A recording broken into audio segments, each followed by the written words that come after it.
Au nom d'Allah, le tout miséricordieux, le très miséricordieux. Hamim. La révélation du livre vient d'Allah, le puissant, l'omniscient, le pardonneur des péchés, l'accueillant au repentir, le dur en punition, le détenteur des faveurs, point de divinité à part lui, et vers lui est la destination. Seuls ceux qui ont mécru discutent les versets d'Allah, que leurs activités dans le pays ne te trompent pas. Avant eux, le peuple de Noé a traité son messager de menteur, et les coalisés après eux ont fait de même, et chaque communauté a conçu le dessein de s'emparer de son messager. Et ils ont discuté de faux arguments pour rejeter la vérité, alors je les ai saisis, et quelle punition fut la mienne. Ainsi s'avéra juste la parole de ton Seigneur contre ceux qui ont mécru, ils seront les gens du feu. Ceux, les anges, qui portent le trône, et ceux qui l'entourent, célèbrent les louanges de leur Seigneur, croient en lui, et implorent le pardon pour ceux qui croient. Seigneur, tu étends sur toute chose ta miséricorde et ta science. Pardonne donc à ceux qui se repentent et suivent ton chemin, et protège-les du châtiment de l'enfer. Seigneur, fais-les entrer au jardin d'Éden, que tu leur as promis, ainsi qu'aux vertueux parmi leurs ancêtres, leurs épouses et leurs descendants, car c'est toi le puissant, le sage. Et préserve-les du châtiment des mauvaises actions. Quiconque tu préserves du châtiment des mauvaises actions ce jour-là, tu lui feras miséricorde. Et c'est là l'énorme succès. À ceux qui n'auront pas cru, on proclamera, l'aversion d'Allah envers vous est plus grande que votre aversion envers vous-même, lorsque vous étiez appelés à la foi et que vous persistiez dans la mécréance. Ils diront, notre Seigneur, tu nous as fait mourir 2 fois et redonner la vie 2 fois. Nous reconnaissons donc nos péchés. Y a-t-il un moyen d'en sortir? Il en est ainsi, car lorsqu'Allah était invoqué seul, sans associé, vous ne croyiez pas. Et si on lui donnait des associés, alors vous croyez. Le jugement appartient à Allah, le Très-Haut, le Très-Grand. C'est lui qui vous a fait voir ses preuves, et fait descendre du ciel pour vous une subsistance. Seul se rappelle celui qui revient à Allah. Invoquez Allah donc en lui vouant un culte exclusif, quelque répulsion qu'en aient les mécréants. Il est celui qui est élevé aux degrés les plus hauts, possesseur du trône. Il envoie par son ordre l'esprit sur celui qu'il veut parmi ses serviteurs, afin que celui-ci avertisse du jour de la rencontre, le jour où ils comparaîtront sans que rien en eux ne soit caché à Allah. À qui appartient la royauté aujourd'hui? À Allah, l'unique, le dominateur. Ce jour-là, chaque âme sera rétribuée selon ce qu'elle aura acquis. Ce jour-là, pas d'injustice, car Allah est prompt dans ses comptes. Et avertis-les du jour qui approche, quand les cœurs remonteront aux gorges, terrifiés ou angoissés, les injustes n'auront ni amis zélés, ni intercesseurs écoutés. Allah connaît la trahison des yeux, tout comme ce que les poitrines cachent. Et Allah juge en toute équité, tandis que ceux qu'ils invoquent en dehors de lui ne jugent rien. En vérité, c'est Allah qui est l'audient, le clairvoyant. Ne parcourt-il pas la terre pour voir ce qu'il est advenu de ceux qui ont vécu avant eux? Ils étaient pourtant plus forts qu'eux et ont laissé sur terre bien plus de vestiges. Allah les saisit pour leurs péchés, et ils n'eurent point de protecteur contre Allah. Ce fut ainsi parce que leurs messagers leur avaient apporté les preuves, mais ils se montrèrent mécréants. Allah donc les saisit, car il est fort et redoutable dans son châtiment. Nous envoyâmes effectivement Moïse avec nos signes et une preuve évidente vers Pharaon, Haman et Corée, mais ils dirent, magicien, grand menteur. Puis, quand il leur eut apporté la vérité venant de nous, ils dirent, tuez les fils de ceux qui ont cru avec lui, et laissez vivre leurs femmes, et les ruses des mécréants ne vont qu'en pure perte. Et Pharaon dit, laissez-moi tuer Moïse, et qu'il appelle son Seigneur. Je crains qu'il ne change votre religion, ou qu'il ne fasse apparaître la corruption sur terre. Moïse lui dit, je cherche auprès de mon Seigneur et le vôtre, protection contre tout orgueilleux qui ne croit pas au jour du compte.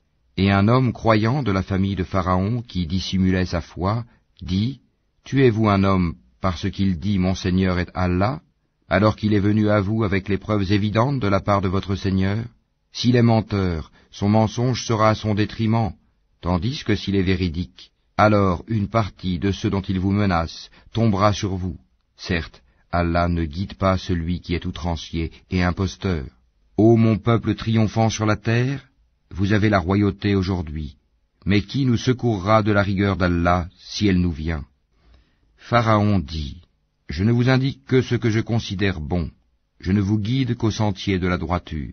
Et celui qui était croyant dit, ô mon peuple, je crains pour vous un jour semblable à celui des coalisés, un sort semblable à celui du peuple de Noé, des Had et des Tamoud, et de ceux qui vécurent après eux. Allah ne veut faire subir aucune injustice aux serviteurs. Ô mon peuple, je crains pour vous le jour de l'appel mutuel, le jour où vous tournerez le dos en déroute, sans qu'il y ait pour vous de protecteur contre Allah, et quiconque Allah égare n'a point de guide. Certes, Joseph vous est venu auparavant avec les preuves évidentes, mais vous n'avez jamais cessé d'avoir des doutes sur ce qu'il vous avait apporté. Mais lorsqu'il mourut, vous dites alors, Allah n'enverra plus jamais de messager après lui. Ainsi, Allah égare-t-il celui qui est outrancier et celui qui doute. Ceux qui discutent les prodiges d'Allah sans qu'aucune preuve ne leur soit venue, leur action est grandement haïssable auprès d'Allah et auprès de ceux qui croient. Ainsi, Allah scelle-t-il le cœur de tout orgueilleux tyran. Et Pharaon dit, ô Haman, bâtis-moi une tour, peut-être atteindrai-je les voies des cieux, et apercevrai-je le Dieu de Moïse. Mais je pense que celui-ci est menteur. Ainsi la mauvaise action de Pharaon lui parut enjolivée, et il fut détourné du droit chemin, et le stratagème de Pharaon n'est voué qu'à la destruction. Et celui qui avait cru dit, ô mon peuple, suivez-moi, je vous guiderai au sentier de la droiture. Ô mon peuple, cette vie n'est que jouissance temporaire, alors que l'au-delà est vraiment la demeure de la stabilité. Quiconque fait une mauvaise action ne sera rétribué que par son pareil, et quiconque, mâle ou femelle, fait une bonne action tout en étant croyant, alors ceux-là entreront au paradis pour y recevoir leur subsistance sans compter. Ô mon peuple, mais qu'ai-je à vous appeler au salut, alors que vous m'appelez au feu? Vous m'invitez à nier Allah et à lui donner des associés dont je n'ai aucun savoir, alors que je vous appelle au Tout-Puissant, au Grand Pardonneur. Nul doute que ce à quoi vous m'appelez ne peut exaucer une invocation ni ici-bas ni dans l'au-delà. C'est vers Allah qu'est notre retour, et les outranciers sont eux, les gens du feu. Bientôt vous vous rappellerez ce que je vous dis. Et je confie mon sort à Allah. Allah est certes clairvoyant sur les serviteurs. Allah donc le protégea des méfaits de leur ruse, alors que le pire châtiment cerna les gens de Pharaon. Le feu auquel ils sont exposés matin et soir, et le jour où l'heure arrivera, il sera dit, faites entrer les gens de Pharaon au plus dur du châtiment. Et quand ils se disputeront dans le feu, les faibles diront à ceux qui s'enflaient d'orgueil, nous vous avions suivis, pourriez-vous nous préserver d'une partie du feu? Et ceux qui s'enflaient d'orgueil diront, en vérité, nous y voilà tous, Allah a déjà rendu son jugement entre les serviteurs. Et ceux qui seront dans le feu diront aux gardiens de l'enfer, priez votre Seigneur de nous alléger un jour de notre supplice. Ils diront, vos messagers ne vous apportaient-ils pas les preuves évidentes? Ils diront, si. Les gardiens diront, eh bien priez, et l'invocation des mécréants n'est qu'aberration. Nous secourons certes nos messagers et ceux qui croient dans la vie présente, tout comme au jour où les témoins, les anges gardiens, se dresseront le jour du jugement, au jour où leur excuse ne sera pas utile aux injustes, tandis qu'il y aura pour eux la malédiction et la pire demeure. En effet, nous avons apporté à Moïse la guidée, et fait héritier aux enfants d'Israël le livre, une guidée et un rappel aux gens doués d'intelligence. Endure donc, car la promesse d'Allah est vérité. Implore le pardon pour ton péché, et célèbre la gloire et la louange de ton Seigneur, soir et matin.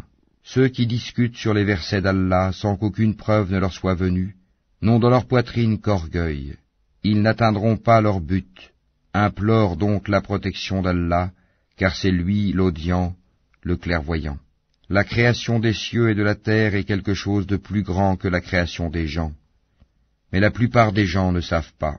L'aveugle et le voyant ne sont pas égaux, et ceux qui croient et accomplissent les bonnes œuvres ne peuvent être comparés à celui qui fait le mal. C'est rare que vous vous rappeliez. En vérité, l'heure va arriver, pas de doute là-dessus, mais la plupart des gens n'y croient pas. Et votre Seigneur dit, appelez-moi, je vous répondrai. Ceux qui par orgueil se refusent à m'adorer entreront bientôt dans l'enfer, humiliés. Allah est celui qui vous a assigné la nuit pour que vous vous y reposiez, et le jour pour y voir clair. Allah est le pourvoyeur de grâce aux hommes, mais la plupart des gens ne sont pas reconnaissants. Tel est votre Seigneur, créateur de toutes choses, point de divinité à part lui. Comment se fait-il que vous vous détourniez du chemin droit? Ainsi ceux qui nient les prodiges d'Allah se détournent-ils du chemin droit? C'est Allah qui vous a assigné la terre comme demeure stable, et le ciel comme toit, et vous a donné votre forme, et quelle belle forme il vous a donnée, et il vous a nourri de bonnes choses. Tel est Allah votre Seigneur, gloire à Allah, Seigneur de l'univers. C'est lui, le vivant, point de divinité à part lui. Appelez-le donc en lui vouant un culte exclusif. Louange à Allah, Seigneur de l'univers. Dis, il m'a été interdit, une fois que les preuves me sont venues de mon Seigneur, d'adorer ceux que vous invoquez en dehors d'Allah, et il m'a été ordonné de me soumettre au Seigneur de l'univers. C'est lui qui vous a créé de terre, puis d'une goutte sperme, puis d'une adhérence, puis il vous fait sortir petit enfant pour qu'ensuite vous atteigniez votre maturité, et qu'ensuite vous deveniez vieux. Certains parmi vous meurent plus tôt, et pour que vous atteigniez un terme fixé, afin que vous raisonniez. C'est lui qui donne la vie et donne la mort, puis quand il décide une affaire, il n'a qu'à dire soit, et elle est. N'as-tu pas vu comment ceux qui discutent sur les versets d'Allah se laissent détourner? Ceux qui traitent de mensonges le livre, le Coran, et ceux avec quoi nous avons envoyé nos messagers, ils sauront bientôt, quand, des carcans à leur cou et avec des chaînes, ils seront traînés dans l'eau bouillante, et qu'ensuite ils brûleront dans le feu. Puis on leur dira, où sont ceux que vous associez? À Allah, ils se sont écartés de nous, diront-ils, ou plutôt nous n'invoquions rien auparavant. Ainsi Allah égare-t-il les mécréants. Voilà le prix de votre exultation sur terre, sans raison, ainsi que de votre joie immodérée. Franchissez les portes de l'enfer pour y demeurer éternellement, qu'il est mauvais le lieu de séjour des orgueilleux. Endure donc, la promesse d'Allah est vraie, que nous te montrions une partie de ceux dont nous les menaçons, ou que nous te fassions mourir avant cela, c'est vers nous qu'ils seront ramenés. Certes, nous avons envoyé avant toi des messagers. Il en est dont nous t'avons raconté l'histoire, et il en est dont nous ne t'avons pas raconté l'histoire. Et il n'appartient pas à un messager d'apporter un signe ou verset, si ce n'est avec la permission d'Allah. Lorsque le commandement d'Allah viendra, tout sera décidé en toute justice, et ceux qui profèrent des mensonges sont alors les perdants. C'est Allah qui vous a fait les bestiaux pour que vous en montiez et que vous en mangiez, et vous y avez des profits, et afin que vous atteigniez sur eux une chose nécessaire qui vous tenait à cœur. C'est sur eux et sur les vaisseaux que vous êtes transportés. Et il vous montre ses merveilles. Quelle merveille d'Allah niez-vous donc? Ne parcourent-ils donc pas la terre pour voir ce qu'il est advenu de ceux qui étaient avant eux? Ils étaient pourtant plus nombreux qu'eux et bien plus puissants, et ils avaient laissé sur terre beaucoup plus de vestiges, mais ce qu'ils ont acquis ne leur a servi à rien.